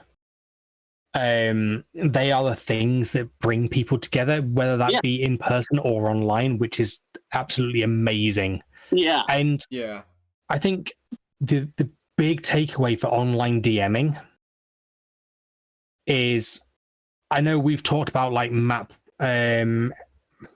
like hosting and like voice changers and like voice call software. Technically, you don't need any of that. Yeah. No, not at all. You literally, to run D&D online, you can get away with a phone call. Yeah. And that is all you need. I've actually done that before, and it's absolutely fucking amazing. Yeah, it works just as well. I have done exactly that. Yeah. I think this is probably a good point to end on. We've got about 15 minutes left-ish, if we're going to be strict to our 2 hours. But now it probably links into normal D&D, like in-person D&D as well. Why I call it normal D&D, I have no clue, because D&D is D&D. It's easier to say. It's easier to say, honestly. Yeah. Yeah, it's just easier to say that. Yeah. Yeah. So, like in-person D&D and online D&D. As DMs, when you're playing online, what do you do to encourage role play, especially when not face to face? So, like when you are playing face to face, it's a lot easier to encourage the role play because there's a lot more awkwardness, I would say, in the sense of while you're doing D&D in person, Like if someone's sat on their phone texting, you can see that. Yeah. Whereas if you're online and you're not using face cams, you can hide behind that and be on your phone and stuff. So how do you encourage role play? Oh, it's.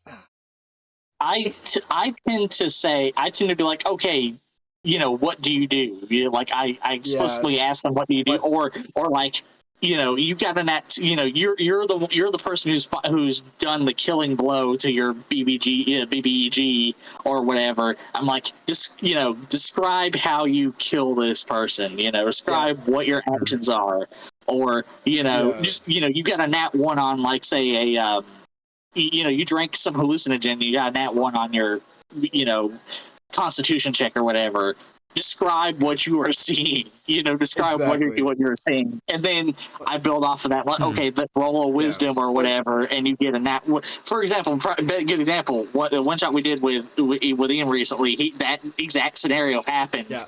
And I was like, "What do you see?" And he saw it, and I was like, "Okay, roll me a wisdom check," and he got a nat 1. And so I was like, just on the ground, yeah.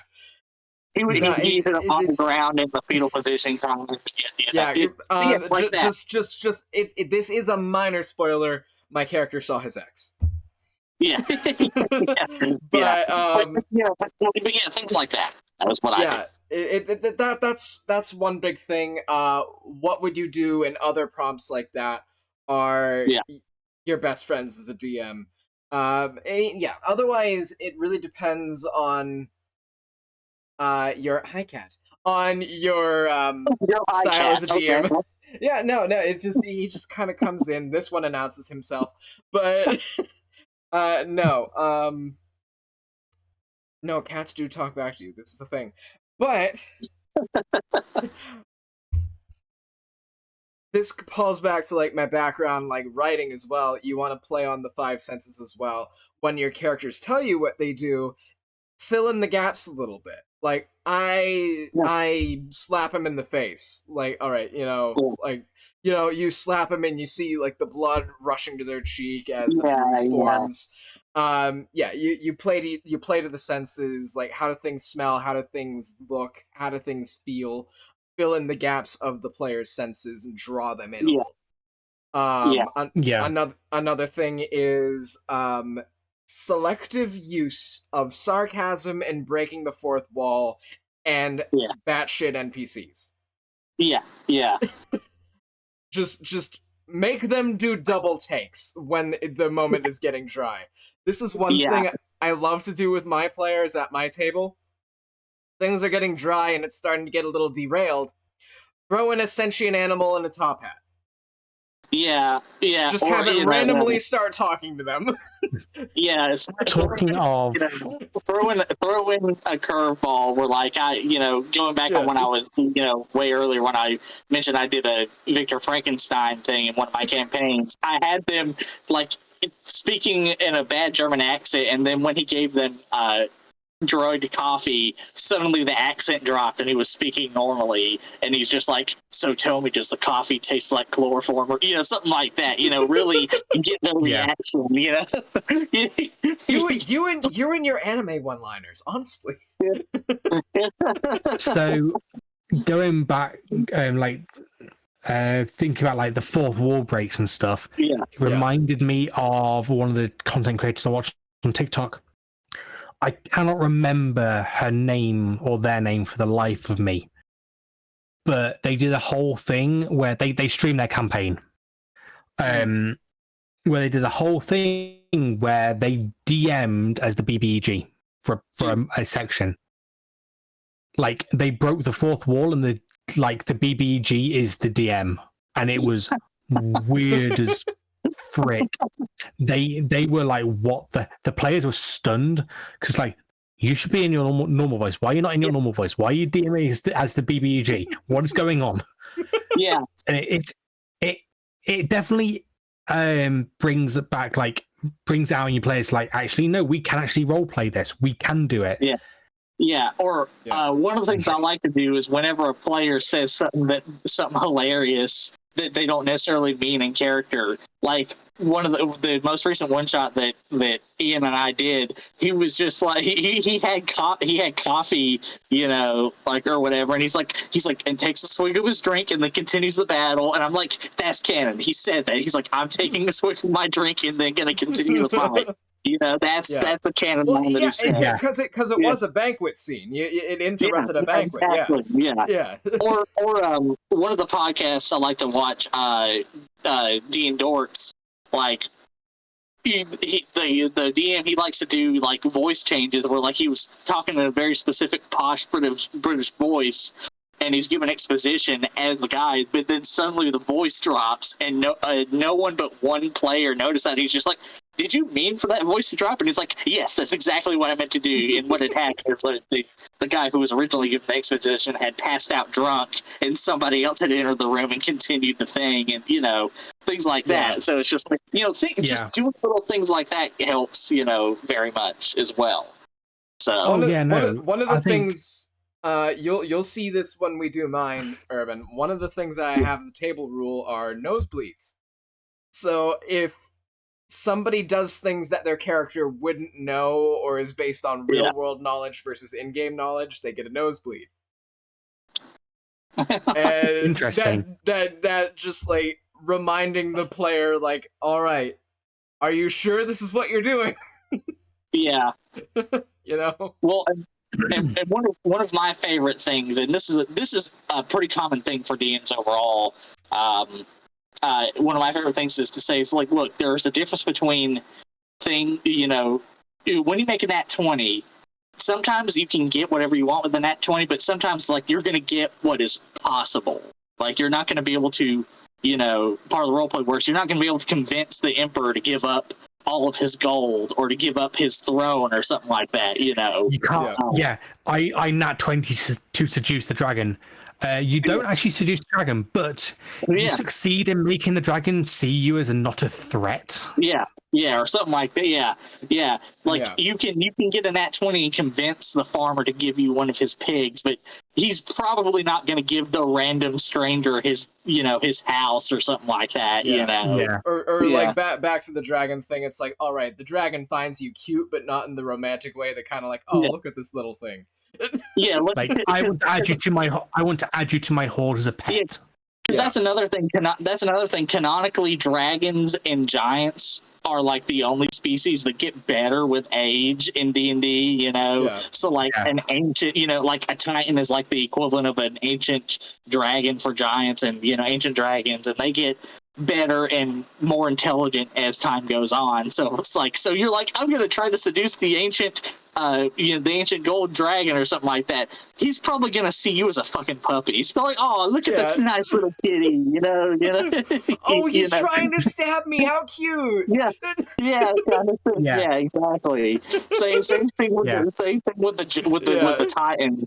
Because, you know, Titans are like giants who've like ascended to demigod. It's like, oh, an ant is biting me. Whack, you know, kind of thing.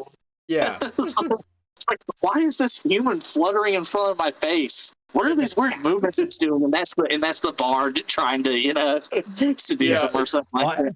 What is that weird tune being played from that wooden thing with some strings? Yeah, exactly. Is that meant? What's that meant to do? That's just getting on my nerves. Like, why? Yeah. Just. Yeah, exactly. But Chaos just says the amazing thing about playing idiots is that my character doesn't know what's going on, so I just don't pay attention. That works too, you know. Or like, you know, like in our campaign, we have one of our players has never played before, and so she came up with a great way to roleplay where it's like, oh, this is her first adventure ever. So there's a reason she doesn't know anything. You know, I don't know anything, so therefore my player doesn't know anything. Yeah. That's actually brilliant. Yeah. I thought it was great. It's a roleplay reason to make mistakes. Yeah. And I thought that was great. I was like, yeah, that's perfect. Do it. I have absolutely no issue with it. I seriously wish I'd done that for my first ever cleric. Yeah. And the one I played at the meetup at Bristol. Yeah. Because I every time I've played a cleric, I have somehow ended up in a position to sell my soul and sold my soul. So you become a warlock. You went from cleric to warlock. And, hey, there's a narrative reason for why you're multi-classing as both a cleric and a warlock. There we go, yeah. Yeah, I literally sold my soul to a devil or to like, save others. Why does the barbarian with, a 17, strength, plus 5 or 6 or whatever strength, why does he keep getting nat 1s or something? It's like, oh, he's strong, but he's never left the village, so he's never actually had to, do anything. Yeah. Yeah. Or he's a great archer, but he's only ever fought in tournaments and he's never actually fought in battle. So he's Oh god, that's the best way to explain how they can hit a stationary target but not a moving one. Yeah, exactly. Yeah. Tournaments. Yeah, I mean that makes sense too. I mean, because that's like when you actually talk to people who do like martial arts and historical martial arts, like yeah, you can theoretically hit a target with a bow at 5 feet, but who's to say that target at 5 feet's not going to smack the arrow out of the way as you're trying to shoot it? Yeah, exactly. Yeah. That's with martial arts. There's a difference between martial arts that are purely for self-defense, where they actually go through the various, like, okay, here's how to deal with these sets of scenarios, but keeping in mind that these things can change, versus here's MMA and I'm going to fight in a cage and I know there's only a set amount of things I can do legally based off of the rules, kind of thing, so it's like, yeah. Okay, it's not related to online tabletops and stuff, but the rule of cool, do you agree with it? Yes, most definitely. Usually. I'll say usually. I'll give it a bit of a qualifier. That's fair. That's fair. There is a caveat to it. Yes. Yeah, because it's the similar to like the crit success, crit fail thing, where if it's 2 out of the realm of possibility, no. But if it's one of those cosmetic things that, just kind of like you do a little da-da-da-da, and then you do it. Yeah. Yeah, because I had somebody try to be like, I want to use create water, to like create control water to manipulate somebody's blood. I'm like, but that's not, that wouldn't work that way. The spell does not allow you to bloodbend. No. Yeah. Exactly. I allowed rule of cool and I let it go too far. Yeah, and that can happen. Because basically, one of my players decided that I let them do like one thing with shape water, and they decided I'm being a waterbender from now on. Yeah, and they try to use shape water for everything, and I'm just like, right, okay. I remember let you do one thing. I remember watching one of your streams, someone trying to use Mage Hand cantrip on the same term as another attack. Yeah, exactly. Yeah, you have like the explicit, like, it takes a certain amount of time to cast this spell. Unfortunately, you can't do X because rules is written, and that's how we're running this game.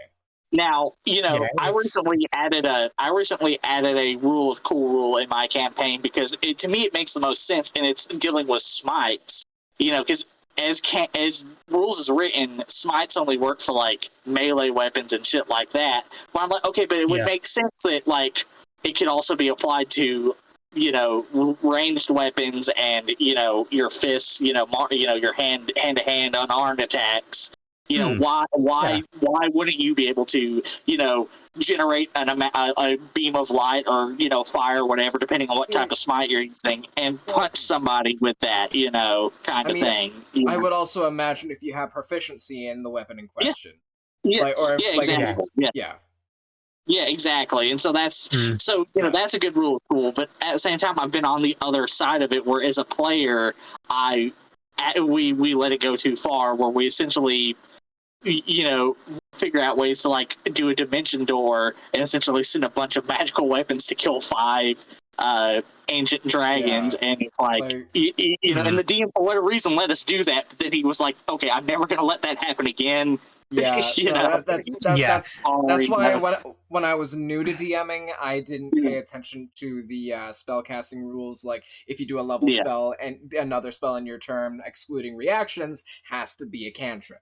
I didn't do that, and then what people ended up doing is spamming healing spells so they couldn't get hurt.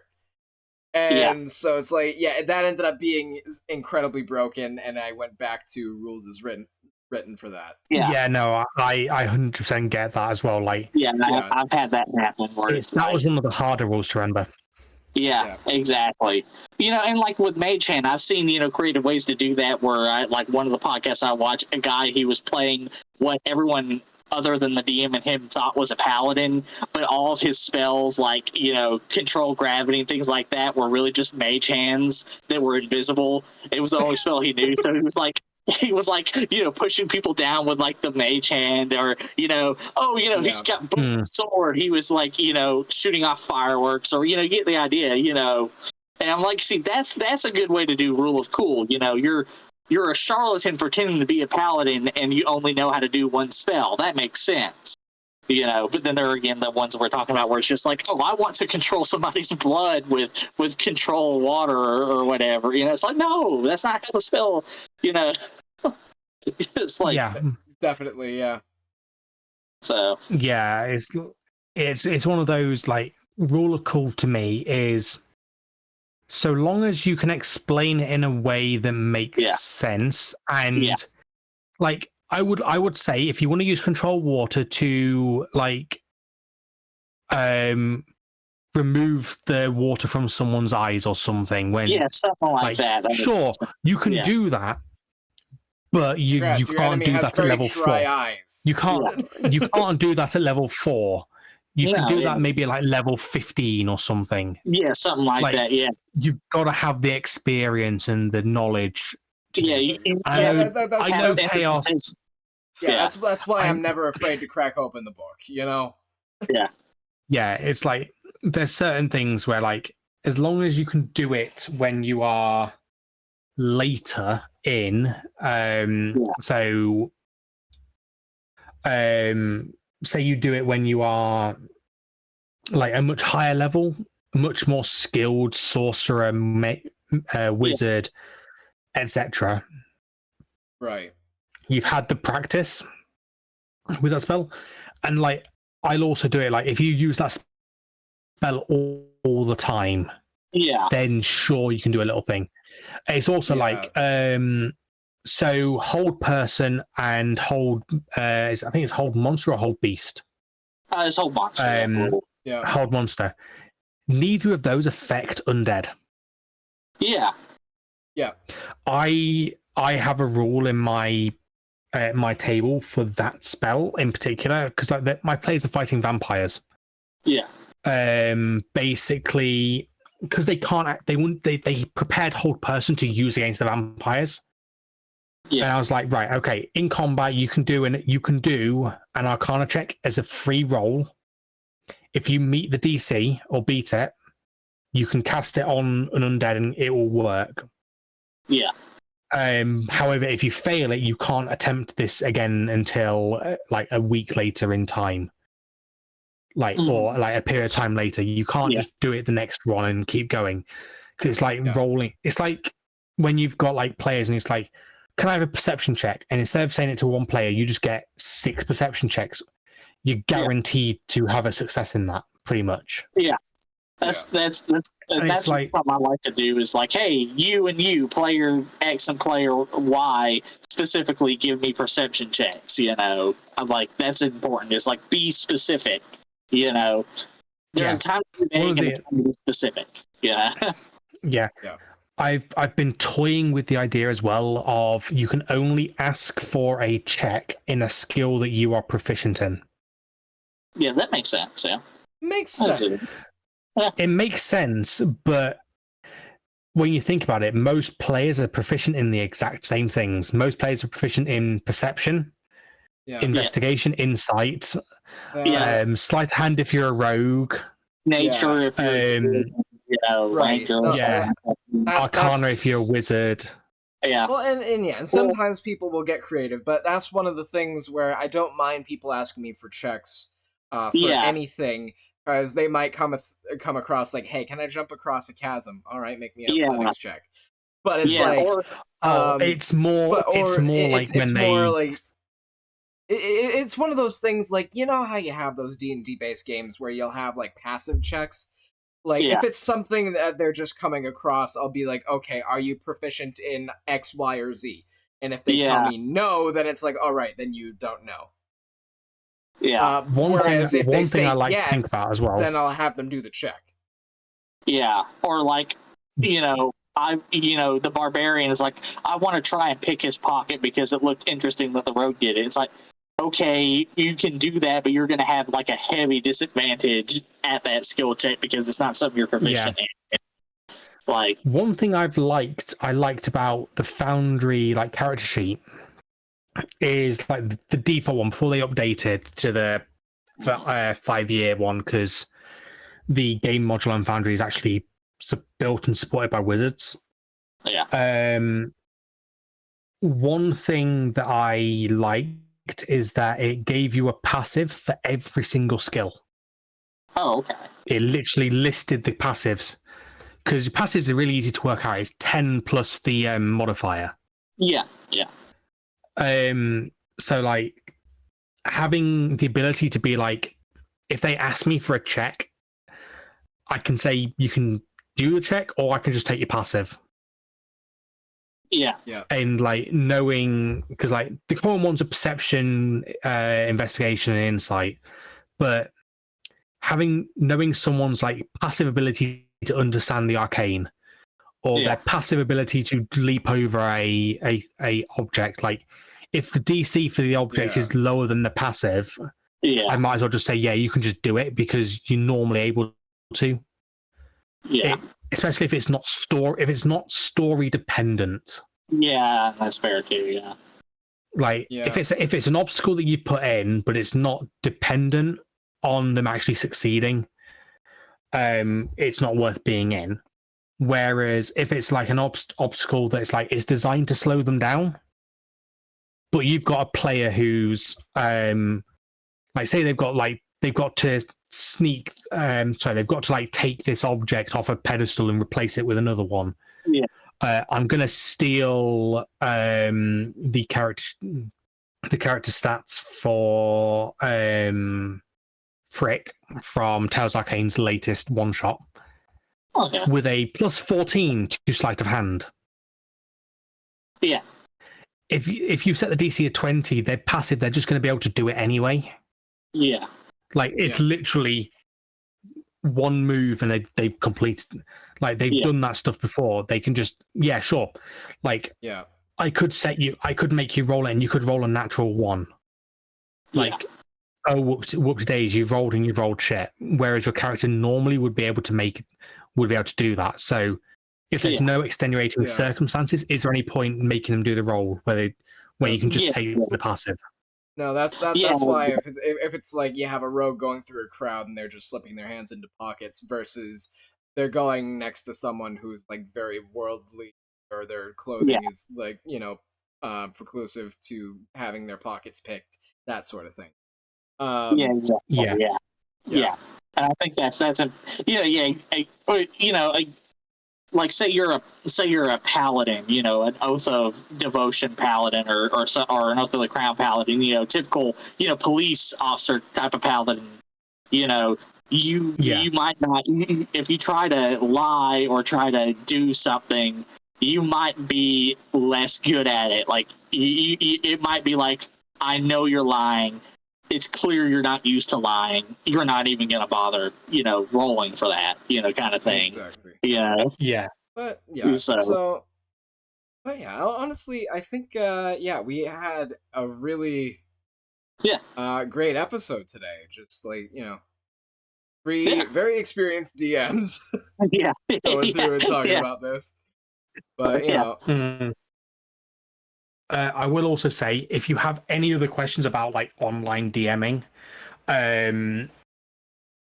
please, like, me and Ian both have Discord servers that you guys can find through our channels. Check below on both bars.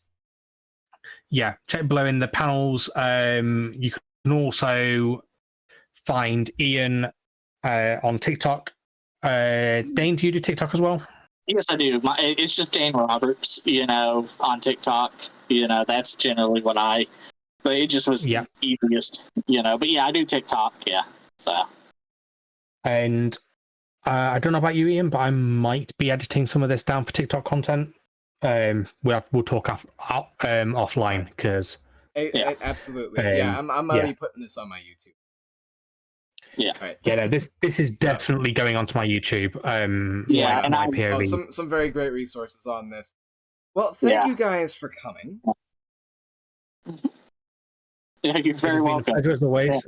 Dane, thank you for hanging out with us. Oh yeah, no problem at all. Next time we will definitely have you back if you're free for. Oh yeah, most definitely. Yeah. It has been a blast. Oh yeah, and don't forget, me and Ian have a D&D podcast together if we want to plug that. Yes, plug go. It's Campaign and Ruin. So it's as I mentioned it briefly earlier in the video, it is a archaeology themed D&D podcast where a group of archaeologists from this order of archaeologists in the Forgotten Realms called the Order of the Cruciform Trowel go through the Forgotten Realms doing archaeology shit while also fighting vampires and dragons, and also apparently having philosophical debates about what exactly constitutes a vampire child, even if the person was 40 years old when they were turned into a vampire. Interesting. Yeah, that was. So that you was can find it on episode. Spotify and on SoundCloud. So again, I was going to say congratulations on getting it onto Spotify. Yeah. So. Cool.